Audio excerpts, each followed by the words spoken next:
நான் எங்க இருந்து வர்றேன் அப்படின்றது உனக்கு தெரியும். ஏன் வர்றேன் அப்படின்றதும் உனக்கு தெரியும். வந்து சேர்ந்தா என்ன செய்வேன் அப்படின்றதுமே உனக்கு தெரியும். அதனால தான் நீ இந்த கதவுகள அடைக்கிற. இருந்தாலும் பரவால்ல. அத முட்டி மோதி மூர்க்கமா வருவேன் அப்படின்ட்டு அவருடைய ஸ்டைல்ல ஒரு கவிதைய இந்த ஒரு பாட்ட மாரி செல்வராஜ் வந்து ஆரம்பிக்கிறாரு. ரெக்க ரெக்க பைசன் திரைப்படத்துல உள்ள செகண்ட் சிங்கிள் ரிலீஸ் ஆயிருக்கு. இந்த செகண்ட் சிங்கிள எதனால நம்ம கொஞ்சம் ஸ்பெஷலா பார்க்குறோம் அப்படின்னா, இந்த பாட்டுக்கு லிரிக்ஸ் எழுதினது அறிவு அண்ட் மாரி செல்வராஜ். பாடுனது அஃப்கோர்ஸ் அறிவும் பாடியிருக்காரு. இன்னொரு பாடகர் யாருன்னா வேடன். மலையாள சினிமால தொடர்ந்து பல ஹிட் பாடல்களை இந்திய ஆர்டிஸ்டாவும் கொடுத்தது மட்டும் இல்லாம, இண்டிபெண்டன்ட் ஆல்பம்ஸ் கொடுத்தது மட்டும் இல்லாம, சினிமாலையுமே ஒரு பயங்கரமான ரெவல்யூஷனரியான ரிபல்லியஸான லிரிக்ஸ் எழுதி பாடிட்டு வர்ற ஒரு ஆள் தான் வேடன். அவரு இது மூலமா தமிழ் சினிமாவுக்குமே உள்ள வராரு. அப்படின்னும் போது மலையாள சினிமால அவர் எவ்வளவு ரிபல்லியஸா என்ன எழுதியிருந்தாலும் அவர் வந்து தனக்கு இன்ஸ்பிரேஷனா சொல்லப்படக்கூடிய ஒரு ஆள் தான் அறிவு. எதனாலனா வேடன் அங்க ஆரம்பிக்கிறதுக்கு முன்னாடி அறிவு இங்க வந்து தமிழ் சினிமால இந்த மாதிரியான லிரிக்ஸ் எழுதி ரொம்ப புரட்சிகரமான சில பாடல்களை வந்து வெளியிட்டு இருந்தாரு. ஸோ அந்த ரெண்டு பேரும் ஒன்னா கொலாபரேட் பண்ற ஒரு பாட்டா இது இருக்கு அப்படின்னும் போது டெஃபினட்டா ரொம்ப ஸ்பெஷலா இருக்கும். அதுவும் மாரி செல்வராஜ் படத்துல வர்ற அப்படின்றதுனால அவரோட லிரிக்ஸ்ல வர்ற இந்த பாட்டு அப்படின்றதுனால இன்னுமே ஒரு ஸ்பெஷலா இருக்கு. 3 பேருமே அவங்களுடைய ரெஸ்பெக்டிவ் கலை மூலமாவே ஒடுக்குமுறைக்கு எதிராக தொடர்ந்து குரல் கொடுத்துட்டு வர்றாங்க. அது மட்டும் இல்லாம இந்த 3 பேரும் இப்போ ஒன்னா சேர்ந்து ஒரு கலையை படைச்சிருக்காங்க அப்படின்றது வந்து டெஃபினட்டா ஒரு மிகப்பெரிய எதிர்பார்ப்பை கிரியேட் பண்ணியிருக்கு. அந்த எதிர்பார்ப்பை இது எப்படி பூர்த்தி செஞ்சிருக்குதா இல்லையா, அண்ட் இந்த பாடல் வந்து எந்த அளவுக்கு ரிபல்லியஸா இருக்குது அப்படின்றத தான் இந்த வீடியோல பார்க்க போறோம். நிவாஸ் கே பிரசன்னாவோட மியூசிக்ல இந்த பாடல் வந்து அமைஞ்சிருக்கு. இந்த படத்தோடைய ஃபர்ஸ்ட் சிங்கிள் தீ கொளுத்தி ஒரு மிகப்பெரிய ஹிட் ஆயிருக்கு. பயங்கரமான லெவலில் ஒரு ரிசப்ஷன் அந்த பாட்டுக்கு இருக்கிறதுனால பார்க்க முடியுது.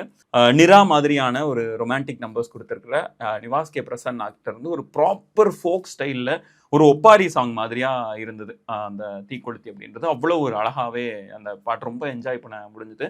இன்னும் சொல்ல போனால் பர்சனலாக நிறைய டைம் இந்த பாட்டை ரிப்பீட்ல கேட்டுட்டு இருக்கேன். ஸோ அப்படின்னும் போது செகண்ட் சிங்கிள் எந்த மாதிரி வருது அப்படின்னு பார்த்தோம்னா, ஒரு ப்ராப்பர் ராக் கிட்டார் சோலோல வந்து இந்த பாட்டு ஆரம்பிக்குது. இந்த பாட்டோடைய பேஸ் வந்து ராக் மியூசிக்ல தான் அமைக்கப்பட்டிருக்கு. பட் ஆனால் அது த்ரூ அவுட் மியூசிக் பாடல் வந்து கொஞ்சம் மூவிங் ஃபார்வர்ட் அது கொஞ்சம் கொஞ்சமாக ஃபியூஷனுக்குமே மாறுது. பட் ஆனால் இந்த வீடியோவில் நம்ம ஃபோக்கஸ் பண்ண போகிறது அந்த மியூசிக் சைடில் இல்லை, அதோட லிரிக்கல் சைடு. எதனாலனா முன்னாடி சொன்ன அந்த ஒரு ரீசனால தான் மாரி செல்வராஜ், வேடன் அண்ட் அறிவு அப்படின்னு சொல்லிட்டு அந்த 3 பேருமே ஒன்னா சேர்ந்து என்ன கொடுக்குறாங்க அப்படின்றத இப்போ நம்ம பார்த்துடலாம்.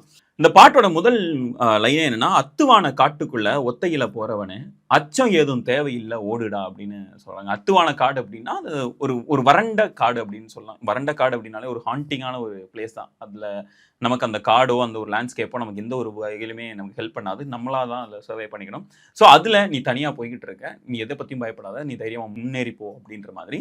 அடுத்த லைன் நம்ம பார்த்துட்டோம் அப்படின்னா, உச்சிப்பாறை மேட்டு மேலே கட்டி வச்ச கோட்டைக்குள்ள முட்டி மோதி முன்னேறு நீ மாடண்டா அப்படின்ட்டு. ஸோ உச்சிப்பாறை மேலே ஒரு பெரிய கோட்டையை கட்டியிருக்காங்க. அந்த கோட்டையை வந்து எங்கேயுமே ஃபுல்லாக அதை சுற்றி ஒரு மிகப்பெரிய சுவர் இருக்குது. அதை பற்றி நீ யோசிக்காத, முட்டி மோதி முன்னேறி போய்கிட்டே இரு, அந்த கோட்டைக்குள்ளே நீ போ அப்படின்ற மாதிரியான ஒரு லைன் இந்த இதில் நம்மளால் பார்க்க முடியுது.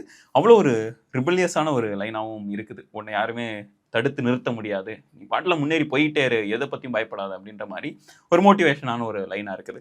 அடுத்தது பார்த்துட்டோம் அப்படின்னா, இந்த இடத்துல மறுபடியும் வேடன் பாடுறாரு. என்னன்னா, கனவை மறைச்சிட படை கிடையாது, உன்னோட கனவை வந்து எந்த படையுமே மறைச்சிட முடியாது. அடுத்தது கண்ணுக்கு தெரிவது தடை இல்லடா அப்படின்ட்டு. கண்ணுக்கு தெரியறதெல்லாம் தடை கிடையாது, நீ வாட்டில போய்கிட்டே இரு, அதெல்லாம் தானா மறையும் அப்படின்ற மாதிரி. திமிரும் திமிழுக்கு பகையிலடா. திமிழ் அப்படின்னா நமக்கு தெரியும், ஒரு காலமாட்டோட நம்ம அதை ஒப்பிட்டு பார்க்கலாம். அந்த திமிரும் திமிழுக்கு, அதாவது திமிரும் அப்படின்னா பொதுவாகவே அப்படி வெகுண்டலுற ஒரு காளையை குறிப்பிடுறதா திமிரும் திமிழ் அப்படின்ற மாதிரி நம்ம குறிப்பிடுவாங்க. அதுக்கு எந்த ஒரு பகையுமே கிடையாது, அதுக்கு எதிராக யாருமே நிற்க மாட்டாங்க, நீ பாட்டில் முன்னேறி போய்கிட்டே இரு அப்படின்ட்டு. கடைசியா பயந்தா உடலுக்கு உயிர் இல்லடா அப்படின்ட்டு. எதை பத்தியும் அச்சப்படாத, நீ பாட்டில் முன்னேறி போய்கிட்டே இரு அப்படின்னு சொல்லிட்டு இது ஒரு ப்ராப்பர் ரொம்ப ஒரு அழகான ஒரு ரிபல்லியஸான ஒரு கேட்டாலே ஓகே கமான் நம்ம பாட்டில் முன்னேறி போயிட்டே இருப்போம் அப்படின்ற மாதிரியான ஒரு ஃபீலிங்கை நமக்கு கொடுக்குது. பட் ஆனால் இந்த டைம்ல வந்து நமக்கு அந்த குதிரந்தம் அந்த பாட்டு ஞாபகம், மஞ்சுமேல் வாய்ஸ்ல இதே வேடம் தான் பாடியிருப்பாரு. அதே மாதிரி அங்க இல்லடா இல்லடான்னு முடியும், இங்கே அதே மாதிரி படை இல்லடா தடை இல்லடா பகை இல்லடான்னு வருது. ஸோ கிட்ட அந்த இடத்துலயும் அதை ஒப்பிட்டு பார்க்க முடியுது. மேபி லைக் அவரோட வாய்ஸ் அப்படின்றனால அதோட நினைவும் நமக்கு ஸ்லைட்டா வந்து போகுது.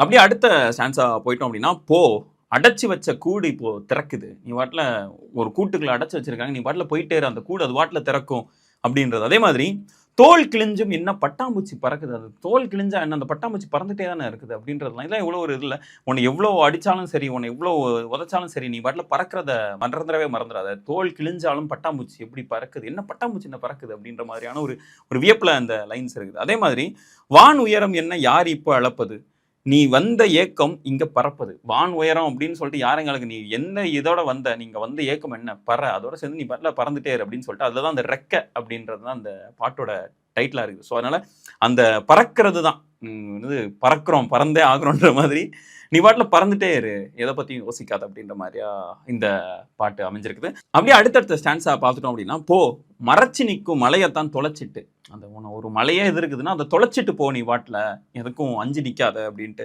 அதே மாதிரி நீ ஒளிச்சு வச்ச வெளிச்சத்தை எடுத்துட்டு போ, எங்க வா திறக்கும் அந்த வாசல் வழி தொடங்கட்டும் அப்படின்னு சொல்லிட்டு அந்த லைன் அங்கே முடியுது. அதோட அடுத்த லைன்ல தான் அந்த அந்த லீடு வந்து நமக்கு கொடுக்குறாங்க. என்ன அப்படின்னா, போர் நடக்க இங்கு வேலியெல்லாம் தீப்பிடிக்க, போர் நடக்க இங்க வேலியெல்லாம் தீப்பிடிக்க. அதுக்கு முந்தின லைனோட சேர்த்து பாருங்களேன், வா திறக்கட்டும் அந்த வாசல் வழி தொடங்கட்டும் போர் நடக்க இங்க வேலியெல்லாம் தீப்பிடிக்க.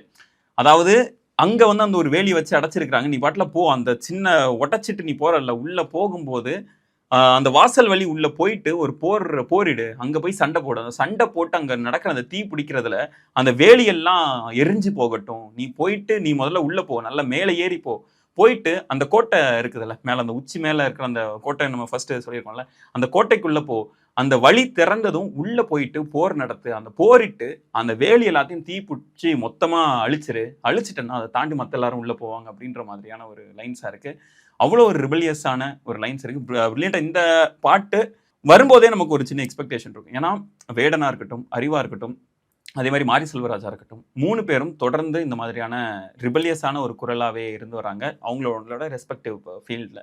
அந்த 3 பேருமே ஒன்றா சேர்ந்து இருக்கிறாங்க அப்படின்னா அது எந்த மாதிரியான ஒரு லைன்ஸாக இருக்கும், அந்த இது எல்லாத்தையுமே ஒட்டுமொத்தமாக அந்த இது ஜஸ்டிஃபை பண்ணியிருக்கு. அதே மாதிரி இந்த சாங்கை நல்லா எலிவேட் பண்ணியிருக்குது நிவாஸ் கே பிரசன்னோட மியூசிக் அப்படின்னு சொல்லிடலாம். ஒரு ப்ராப்பர் ராக்கில் ஆரம்பித்து கொஞ்சம் அந்த ஃபியூஷன் அப்படி இப்படின்னு சேர்ந்து போயிருக்கு. தீ கொளுத்தி ஒரு மாதிரியான வைப் கொடுத்து இங்கே ரெக்க இன்னொரு மாதிரியான ஒரு வைபை கொடுத்துருக்கு. ஸோ இந்த லைன்ஸை பற்றியாக இருக்கட்டும், இந்த பாட்டை பற்றி நீங்கள் என்ன நினைக்கிறீங்க அப்படின்றது கீழே கமெண்ட் பண்ணுங்க. அண்ட் கேட்கல அப்படின்னா முதல்ல போய் கேளுங்க, சூப்பராக இருக்குது. அவங்க அதுக்கப்புறம் கேட்டதுக்கப்புறம் உங்களோட ஒப்பீனியன் என்ன அப்படின்றது கீழே கமெண்ட் பண்ணுங்கள். நெக்ஸ்ட் வீடியோவில் மீட் பண்ணுவோம்.